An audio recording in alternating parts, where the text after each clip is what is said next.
News starts now. Another business closing its doors in a popular entertainment district. Good evening. I'm Caitlin McCarthy.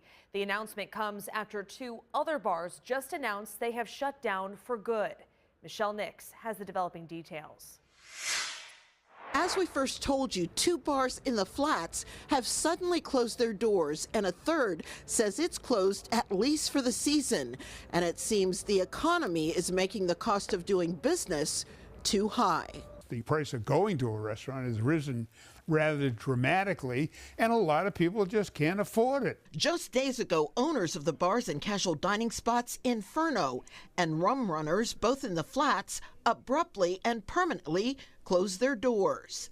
In a social media post, a statement from both bars said in part, the decision was carefully made after evaluation of our operations and the economic pressures currently affecting the hospitality and nightlife industry. While we explored multiple options, continuing under current market conditions has proven unsustainable. Margaritaville, also located in the East Bank of the Flats, has closed its doors. 19 News has reached out to landlord Bobby George to find out if the closure is permanent.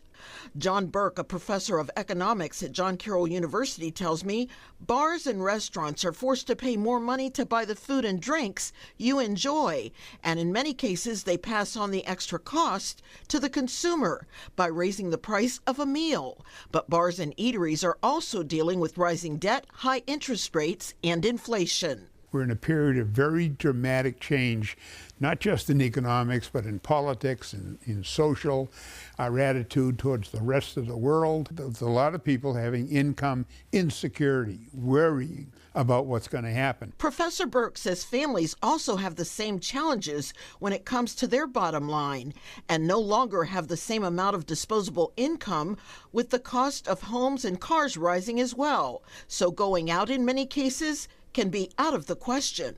There's a lot of uncertainty out there, and when there's a lot of uncertainty, people tend to close in on themselves. Yeah. So let's not go to the movies. Let's not go to other recreation things. Let's not go out and eat. Cleveland Ward 3 City Councilwoman Lauren Welch told 19 News, the administration and my office are working to understand what these losses mean and to shape a plan that supports the businesses that are still holding on. Reporting in Cleveland, Michelle Nix, 19 News. Now your